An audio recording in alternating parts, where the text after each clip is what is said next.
warahmatullahi wabarakatuh.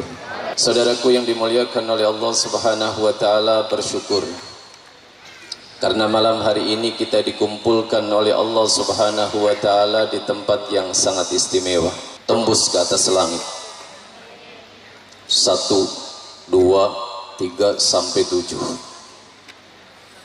Setiap langit itu ada ribuan malaikatnya Allah, jutaan, bahkan miliaran. Ada sambungan ketika kita mengucapkan salawat dan salam kepada junjungan kita Nabi besar Muhammad SAW. Karena mereka para malaikat pecinta salawat. Bagaimana tidak, Allah Subhanahu wa taala sudah mengatakan di dalam ayat, innallaha wa malaikatahu yusalluna 'alan. Itu sudah jelas. Allah Subhanahu wa taala bersolawat kepada Nabi. Para malaikat juga bersolawat kepada Nabi. Lalu Allah Subhanahu wa taala menganjurkan kita untuk bersolawat kepada Kanjeng Nabi Muhammad sallallahu alaihi wasallam. Yang nilai daripada solawat itu sangat istimewa. Di dalam kehidupan dunia kita dikasih keberkahan, di akhirat insya Allah nilainya sangat istimewa dan istimewa. Sehingga orang-orang yang tidak bersolawat akan merasa rugi. Kenapa di dalam dunia membiarkan mulutnya berhenti daripada bersolawat kepada Nabi, padahal nilainya sangat agung dan tinggi. Saudaraku yang dimuliakan oleh Allah, satu ayat Al-Quran mengatakan ilaihi yas'adul kalimut thayyib. Naik itu yang namanya amal atau juga ucapan yang baik. Apa yang kita ucapkan pada hari ini? Solawat begitu banyak kita ucapkan. Zikiran pastinya nanti kita juga akan bacakan. Ayat-ayat Al-Quran kita juga sudah bacakan dan dengarkan. Maka semuanya insya Allah akan naik ke atas langit. Wal amalus soleh yarfa'uh. Begitupun amal-amal yang baik. Kalau seandainya kita membawa satu amal saja yang diangkat oleh Allah, maka kita sudah cukup, saudaraku. Kita datang ke tempat ini pastinya ada niat pengen apa? Pengen ngaji. Baru saja ada niat untuk melangkahkan kaki menuju majlis ilim, sudah diampuni dosanya oleh Allah. Siapa yang mengucapkan? An-Nabi Muhammad sallallahu alaihi wasallam. Beliau mengatakan man intaqala liyata'allama ilman ghufira lahu qabla an yahtuwa. Atau kama qala Nabi sallallahu alaihi wasallam. Siapa orang yang berpindah untuk mencari yang namanya ilmu, diampuni dosanya oleh Allah Subhanahu wa taala sebelum melangkahkan kaki. Baru niatnya ibu-ibu sudah dihapus dosanya oleh Allah. Sedangkan berapa langkah menuju tempat ini? Karena mohon maaf Pak, tempatnya agak jauh dari desa, dari kota. Iya, di daerah yang sangat istimewa ini. Setiap langkahan kaki kita punya nilai yang sangat istimewa. Setiap langkahan itu ada nilai pahala, ada hapusan dosa, ada derajat diangkat sama Allah. Tadi ada yang ngitungin nggak langkahan kakinya? Nggak sempat ngitungin. Kayaknya banyak. Kalau seandainya kita pakai mobil gimana? Ada hitungannya. Karena malaikat-malaikat kita itu subhanallah dikasih kecerdasan sama Allah. Bisa menghitung walaupun naiknya mobil, walaupun naiknya odong-odong, walaupun naiknya motor, semuanya dikasih nilai yang sama oleh Allah Subhanahu wa taala. Yang membedakan adalah niatnya, keikhlasannya. Kalau niatnya kita karena Allah Subhanahu wa taala, maka mudah-mudahan Allah akan memberikan nilai yang sangat istimewa. Saudaraku yang dimuliakan oleh Allah, kita datang ke tempat ini pengen menghadiri acara yang sangat agung, yakni peringatan Maulid Nabi besar Muhammad sallallahu alaihi wasallam. Kita kenal yang namanya Isra Mi'raj, kita kenal yang namanya haji, kita kenal yang namanya Al-Quran. Semuanya tidak akan mungkin kita kenal tanpa adanya 12 Rabiul Awal. Karena An-Nabi SAW yang membawa agama Islam yang kita saat ini pegang adalah tanggal 12 Rabiul Awal. Sudah berlalu memang, sudah jauh 14 abad yang lalu. Akan tetapi peringatan itu harus kita kenang, harus kita pelajari siapa Nabi besar Muhammad SAW, agar kita ada kecintaan kepada beliau, agar kita ada sambungan dengan beliau. Alangkah ruginya Bagi orang-orang yang hidup di dalam dunia sibuk memikirkan sambungan internet, sibuk menyambungkan dengan Facebook dan yang lainnya, akan tetapi mereka tidak sibuk dengan menyambungkan hatinya dengan Nabi Muhammad SAW. Harus ada sambungan kita dengan Nabi. Walau mungkin ada yang mengatakan Nabi kan sudah pindah ke alam. Nah, akan tetapi hakikatnya beliau hidup di alam kuburnya, senantiasa melihat kepada umatnya. Karena setiap umat yang melakukan kebaikan atau keburukan diajukan kepada Kanjeng Nabi. Ketika mereka melakukan kebaikan, Kanjeng Nabi memuji kepada Allah, bersyukur atas nikmat ditetapkannya, insya Allah hamba tersebut di dalam kebaikan sampai meninggal dunia. Amin. Tapi ketika orang itu dilaporkan keburukannya, Kanjeng Nabi memintakan ampun untuk orang tersebut. Itulah Nabi kita Muhammad SAW. Saudara tahu, ada begitu banyak para sahabat-sahabat Nabi yang mereka meninggal di dalam peperangan yang dikenal dengan syuhada. Mereka tidak meninggal, dan itu adalah ketetapan Al-Quran. Wala tahsabanna alladhina qutilu fi sabilillahi amwata bal ahya'un inda rabbihim yurzaqun. Janganlah kalian menyangka orang-orang yang meninggal di dalam peperangan itu mereka meninggal, akan tetapi mereka hidup di alam kuburnya dikasih rizki sama Allah. Mereka meninggal secara zahir, tetapi hakikatnya mereka hidup di alam kuburnya. Satu waktu ada seorang sahabat Nabi namanya Sayyiduna Ja'far bin Abi Thalib. Beliau ditugaskan untuk memegang royah, bendera, menjadi pemimpin daripada pimpinan perang yang dikenal dengan perang Mu'tah. Setelah beberapa sahabat meninggal, beliau pegang itu bendera, melaksanakan tugasnya Kanjeng Nabi Muhammad SAW. Perang Mu'tah ini adalah peperangan yang tidak seimbang, Pak. Musuh terlalu banyak, Islam hanya beberapa orang saja saat itu. Tetapi Islam diberi kekuatan lebih. Maka kita berharap Palestina saat ini, yang saat ini lagi digempur oleh Israel, mudah-mudahan diberi kemenangan oleh Allah. Amin. Orang-orang yang sudah meninggal mudah-mudahan dijadikan kelompok orang-orang yang menghuni surganya Allah. Amin. Sedangkan mereka-mereka yang masih hidup diberikan kesabaran oleh Allah Subhanahu wa taala. Amin ya rabbal. Sayyidina Ja'far maju di dalam pertempuran tadi, memegang senjata dan juga memegang bendera. Beberapa langkahan kaki dengan semangat yang sangat kuat, beliau pun memimpin pasukan itu. Tetapi karena musuh yang begitu banyak, di saat beliau lagi bertempur, tangan yang memegang bendera tersebut ditebas, jatuh. Innalillahi wa inna ilaihi. Apakah sahabat itu putus asa? Tidak. Beliau ambil itu yang namanya bendera dengan tangan kirinya, lalu kembali dengan suara lantangnya menyerukan untuk maju dan maju. Perang pun berlanjut. Beberapa lama kemudian tangan yang kedua pun ditebas, jatuh.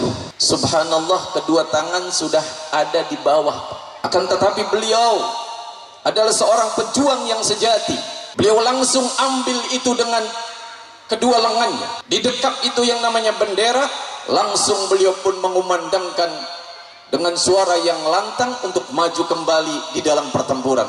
Sahabat-sahabat pun melihat itu semakin kuat karena pemimpinnya bukan kaleng-kaleng. Subhanallah, majulah Sayyidina Ja'far bin Abi Thalib di dalam pertempuran. Satu tusukan, dua tusukan, sampai 72 tusukan yang keseluruhannya dari arah depan, dan tergeletaklah beliau sakaratul maut. Sahabat-sahabat datang kepada beliau. Di antara mereka ada yang memberikan minuman untuk Sayyidina Ja'far bin Abi Thalib. Akan tetapi beliau mengatakan, aku tidak ingin meminum ini karena aku lagi berpuasa. Kebetulan Sayyidina Ja'far bin Abi Thalib lagi berpuasa saat itu. Menjelang maghrib, rohnya terbang menuju surganya Allah karena keinginan Sayyidina Ja'far bin Abi Thalib pengen berbuka puasa di dalam surganya Gusti. Sahabat yang demikian bukan satu, Pak, dua, tiga, empat, banyak sekali yang mereka berperang untuk Allah dan Rasulnya. Saudara tahu, Nabi Muhammad SAW meninggal di tempat Sayyidatuna Aisyah.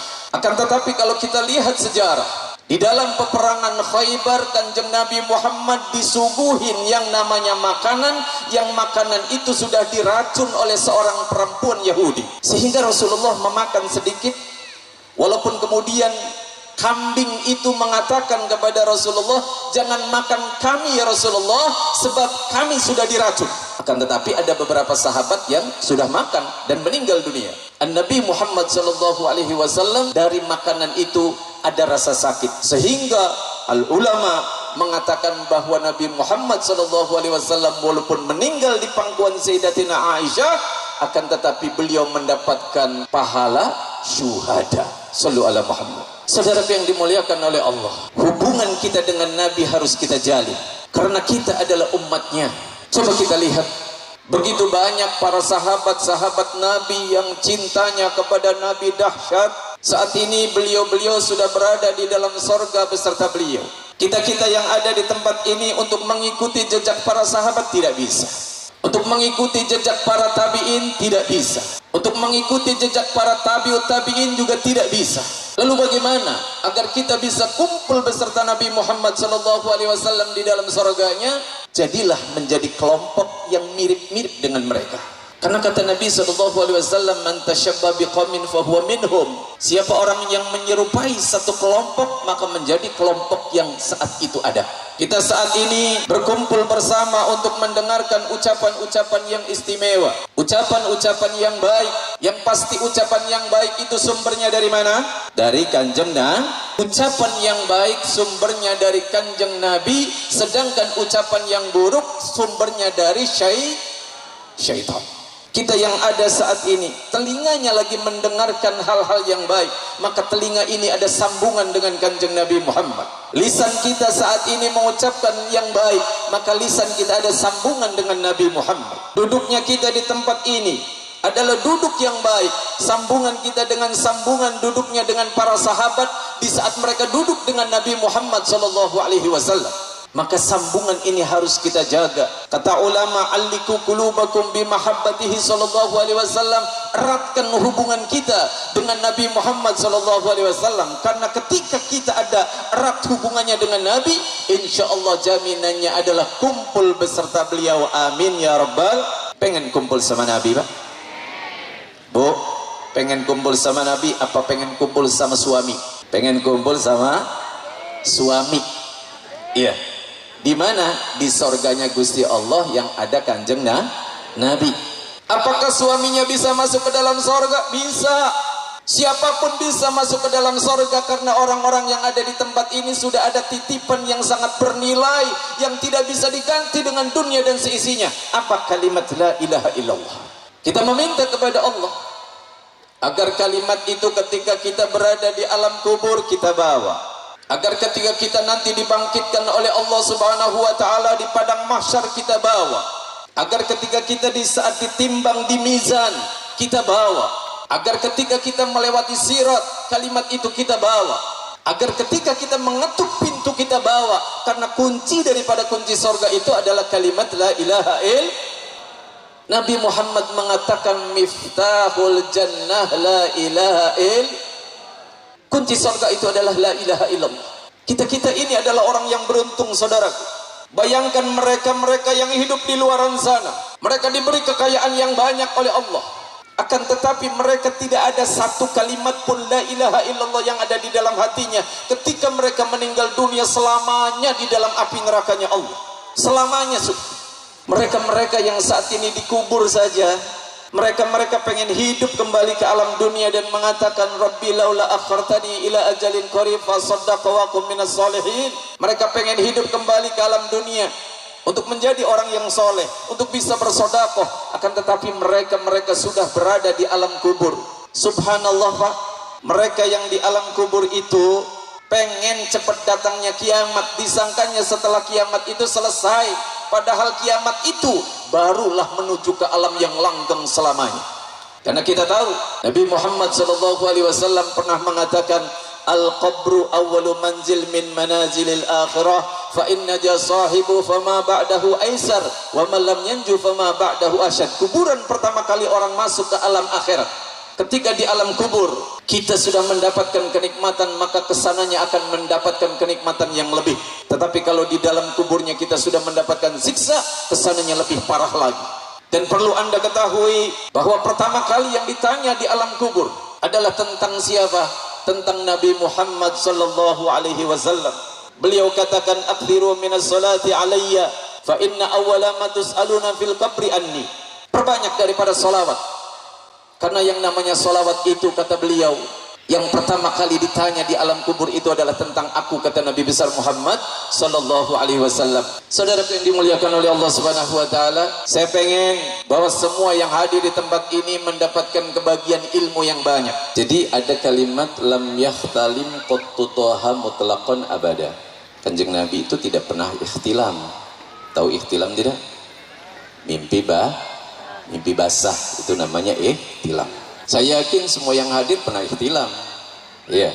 Tapi kanjeng Nabi Muhammad tidak pernah. Kenapa? Karena yang namanya ikhtilam itu datangnya dari syaitan. Ya, sedangkan Nabi Muhammad SAW itu jauh yang namanya syaitan. Sayyiduna Umar bin Khattab kalau seandainya melewati tempat ini, syaitan lewatnya dari ujung sono, Pak. Saking takutnya sama Sayyiduna Umar. Bagaimana dengan sama kanjeng Nabi? Jadi kanjeng Nabi tidak pernah ikhtilam. Ini insya Allah akan menjadikan kita tambah cinta kepada kanjeng Nabi, karena kekhususan yang diberikan oleh Allah kepada beliau, dan sumbernya pasti daripada ucapan para sahabat yang dikenal dengan hadis. Wa matatha aba aslan fi madaz zamani. Kanjeng Nabi SAW tidak pernah nguap, karena juga nguap datangnya dari syaitan. Ibu-ibu yang datang ke tempat ini baru saja mulai assalamualaikum udah berapa kali nguap? Iya Bu. Begitu juga bapak-bapak di tempat ini, banyak yang sudah nguap. Ya, jadi kanjeng Nabi selama hidupnya tidak pernah nguap. Sallu ala Muhammad.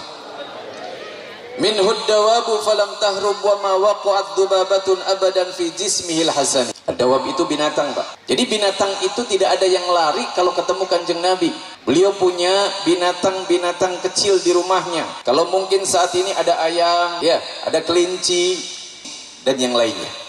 Itu kalau kanjeng Nabi Muhammad masuk ke rumah, tidak ada satupun binatang yang riuh, tidak ada satu binatang pun yang jalan-jalan, enggak, diam mereka, karena tidak mau mengganggu kanjeng Nabi Muhammad SAW. Tetapi ketika kanjeng Nabi keluar, wow, itu yang namanya binatang nggak bisa diam sudah. Dubabatun abadan fi jismihil hasani wa ma waqa'at itu tidak jatuh, tidak nempel. Yang namanya dubab apa? Lalat. Kanjeng Nabi selama hidupnya nggak pernah yang namanya dubab, lalat itu kurang ajar sama beliau. Gak ada yang nempel. Kalaupun seandainya ada, kata para ulama, itu yang namanya lalat akan terpleset. Kenapa? Karena saking licinnya, indahnya wajah suci Nabi Muhammad SAW. Sallu ala Muhammad. Bi khalfihi ka'ama min ru'yatun thabatat wa la yura athru baulin minhu fi alani. Bi khalfihi itu belakang, seperti depan. Jadi kanjeng Nabi Muhammad kalau melihat ke belakang nggak pakai nengok ke belakang, nggak. Beliau cukup melihat depan, itu sudah kelihatan yang namanya belakang, full sudah. Kanjeng Nabi Muhammad dikasih mata beda dengan mata kita. Beliau bisa melihat tembus ke atas langit yang 7. Bahkan catatan Lauful Mahfud sudah dibaca sama beliau. Bahkan apa yang ada di dalam surganya Allah terlihat oleh mata suci Nabi Muhammad. Karena mata itu adalah mata yang sangat indah, saudaraku. Tidak pernah satu kali pun mata itu tergelincir kepada kemaksiatan. Sedangkan mata kita, dari mulai bangun tidur sampai tidur kembali, berapa banyak dosa yang ada di dalam mata kita. Tetapi Tuhan kita maha bijaksana, Tuhan kita itu maha pengampun. Walaupun setan terus menggoda kita untuk melakukan kemaksiatan, maka jangan putus asa daripada meminta ampunan kepada Allah, karena dia sudah berjanji seperti berjanjinya syaitan. Syaitan mengatakan, demi zatmu ya Allah, aku akan menggelincirkan orang-orang sampai seumur hidupnya sudah. Apa yang dikatakan oleh Allah? Aku juga bersumpah dengan keagunganku, dengan kemuliaanku, aku akan senantiasa mengampuni selagi hamba itu mau meminta ampun kepada aku. Jadi jangan putus asa. Ya. Terus ketika kita maksiat sekalipun, meminta ampun kepada Allah itu adalah sesuatu yang dianjurkan oleh Allah Subhanahu wa taala. Tetapi kita berharap mudah-mudahan kita berhenti daripada kemaksiatan kita. Amin. Jangan sampai masuk ke dalam hadis seperti orang yang ngecek kepada Tuhannya ketika dia meminta ampun, akan tetapi terus istighfar, dosa lagi dan seterusnya. Kemudian wala yura athru baulin minhu fi alani. Kanjeng Nabi sama seperti kita. Beliau ada hajat, artinya buang hajat besar atau hajat kecil. Akan tetapi yang membedakan kanjeng Nabi, ketika keluar sesuatu daripada badan beliau, maka akan diserap oleh yang namanya bumi langsung. Seperti ya Allahumma sholli ala Muhammad. Sehingga para sahabat itu bingung. Mereka kok nyari itunya Kanjeng Nabi kok tidak ada, karena memang langsung ditelan bumi dan baunya juga beda. Kalau kita ya Masya Allah, kalau Kanjeng Nabi Muhammad SAW sangat sempurna, dan itu dibuktikan oleh para sahabat yang mencium daripada aroma itu tersebut. Sallu ala Muhammad. Wa qalbuhu lam yanam wal ainu qad na'asat. Kanjeng Nabi punya hati, bapak-bapak, ibu-ibu. Begitu juga kita punya hati. Tetapi apakah ada yang sama hatinya dengan Kanjeng Nabi? Jawabannya tidak ada. Kanjeng Nabi Muhammad tidak pernah tertidur yang namanya hatinya, walaupun mata beliau ngantuk. Kita enggak, mata melek tetapi hati ngantuk. Buktinya kita kalau lagi sholat lupa rokaat kita, itu kan menunjukkan bahwa kitanya melotot tetapi hatinya ngantuk. Sahabat Nabi subhanallah, ada satu sahabat ketika beliau lagi sholat kebetulan di kebunnya dia, miliknya banyak banget.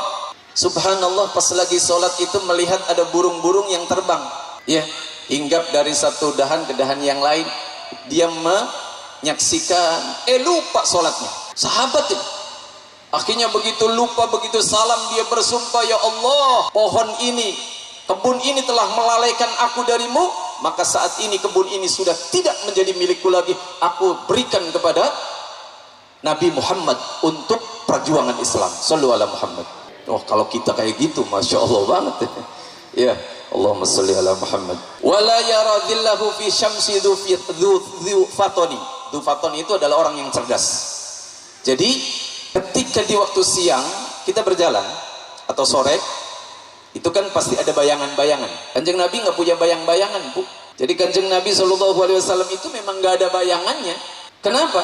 Karena bayangan itu ya tidak bisa untuk menampakkan pada diri Nabi, karena Nabi Muhammad lebih bercahaya daripada matahari itu sendiri. Matahari diciptakan dari mana? Dari nurnya Kanjeng Nabi. Seperti di dalam hadis, bi abi wa ummi akhbirni an awwali syai'in khalaqahu Allah qabla al-asya. Qala ya Jabir, innallaha khalaqa qabla al-asya'i nura nabiyyika Muhammadin sallallahu alaihi wasallam min nuri. Ketika Sayyidina Jabir bertanya, kepada siapa? Kepada Nabi, apa yang pertama kali diciptakan oleh Allah? Nabi Muhammad mengatakan yang pertama kali diciptakan oleh Allah Subhanahu wa taala adalah nurnya Nabi Muhammad. Dari nur itu Allah Subhanahu wa taala menciptakan seisi alam ini. Sallu ala Muhammad. Maka saudaraku yang dimuliakan oleh Allah, hubungan kita dengan Nabi itu dekat. Setiap minuman yang kita minum ada hubungan dengan Kanjeng Nabi. Para ulama kita kalau minum saja ingatannya kepada Kanjeng Nabi. Allahumma shalli ala Muhammad. Katfahu qad alata qauman idza jalasu indal wiladati sifyadha bi muhtatani. Kanjeng Nabi Muhammad sallallahu alaihi wasallam itu kalau seandainya beliau duduk, yang duduk di sini ada yang gede, ada yang kecil. Tapi kalau Kanjeng Nabi duduk dengan siapapun, beliau paling tinggi itu yang namanya pundaknya. Dan itu sudah dibuktikan oleh seluruh para sahabat yang menyaksikan bagaimana Kanjeng Nabi ketika ada tamu-tamu dari luar yang gede, tinggi, tetapi ketika duduk di hadapan Kanjeng Nabi, justru Kanjeng Nabi yang lebih gede daripada mereka. Katfahu qad alata qauman idza jalasu. Jadi ketika beliau duduk dengan para sahabat, dengan siapapun, qauman idza jalasu itu, maka beliau lebih tinggi. Indal wiladati sifyada bi muhtatani. Ketika Kanjeng Nabi Muhammad lahir, perlu diketahui ini satu saja nilainya, Masya Allah. Ketika Rasulullah lahir, beliau sudah dihitan. Tanya tuh ibu-ibu yang punya anak laki-laki, apa ada yang dihitan ketika lahir? Tidak ada. Tapi Kanjeng Nabi Muhammad wulida makhtunan makhulan maktu as-surrah. Beliau sudah dalam keadaan hitam, sudah dalam keadaan bersifat mata, dan dalam keadaan sudah terpotong itu yang namanya pusarnya. Hadil khasa'is wa fahfadha takun amina. Kekhususan ini hafalkan, kata para ulama. Fahfadha takun amina. Hafalkan maka akan menjadi aman. Min syarri narin wa surraq wa min mihanin. Aman dari apa? Aman daripada kebakaran, terutama yang ada di tempat ini nih. Ini kan kilang ya. Urusannya bangsa minyak. Kalau seandainya membaca ini setiap hari, mudah-mudahan dijaga oleh Allah Subhanahu wa taala dari kebakaran. Amin. Kalau seandainya di dalam dunia kita sudah dijaga sama Allah dari api, maka insya Allah di akhirat kita pun akan dijaga oleh Allah Subhanahu wa taala dari api nerakanya Gusti. Amin, Bu. Amin yang kencang. Mudah-mudahan semua dijaga oleh Allah Subhanahu wa taala dari api nerakanya Gusti. Kemudian wasurrok, surrok ini adalah pencuri. Ya, orang yang menghafalkan ini, kata para ulama, insya Allah dijaga oleh Allah Subhanahu wa Ta'ala daripada pencurian, wa min mihani, dan juga musibah atau bala yang sering datang kepada kita tanpa kita inginkan. Maka dengan membaca ini atau menghafalkannya, mudah-mudahan ada kebaikan. Yang terpenting bukan masalah itu, yang terpenting itu ada hubungan kita dengan kanjeng Nabi Muhammad. Kalau sudah ada hubungan kita dengan kanjeng Nabi, musibah apapun kecil, seperti perempuan datang di saat peperangan. Ada satu perempuan di saat peperangan, dia dengar bahwa kanjeng Nabi pulang dari peperangan, nunggu di pintu kota Madinah. Ketika nunggu, bagaimana Rasulullah, keadaannya bagaimana? Itu yang ditanya. Satu sahabat kemudian menghampiri ibu, suami ibu meninggal dunia. Saya menanyakan, bukan suami saya, bagaimana dengan Rasulullah? Datang lagi seseorang, ibu, anak ibu meninggal dunia. Saya tidak menanyakan Rasulullah bagaimana keadaan beliau. Sampai terakhir beliau mengatakan, bapak ibu meninggal dunia, beliau pun sama. Saya pengen melihat bagaimana keadaan Nabi Muhammad hari ini, tunjukkan kepada saya. Ketika sudah ditunjukkan wajahnya beliau, subhanallah, apa yang diucapkan si perempuan solehah tadi, kullu musibatin ba'daka jalal. Musibah nggak ada apa-apanya ya Rasulullah, yang terpenting adalah engkau sehat. Yang terpenting engkau dalam keadaan sehat, itu buat kami adalah bahagia. Kullu musibatin ba'daka jalal. Jadi kalau orang yang dekat dengan Rasulullah, apapun yang menjadi masalah akan ringan buat kita, apalagi masalah yang akan kita hadapi di kemudian hari di akhirat, insya Allah akan menjadi ringan karena kita akan mendapatkan syafaat Nabi Muhammad. Mungkin itu saja yang bisa saya sampaikan.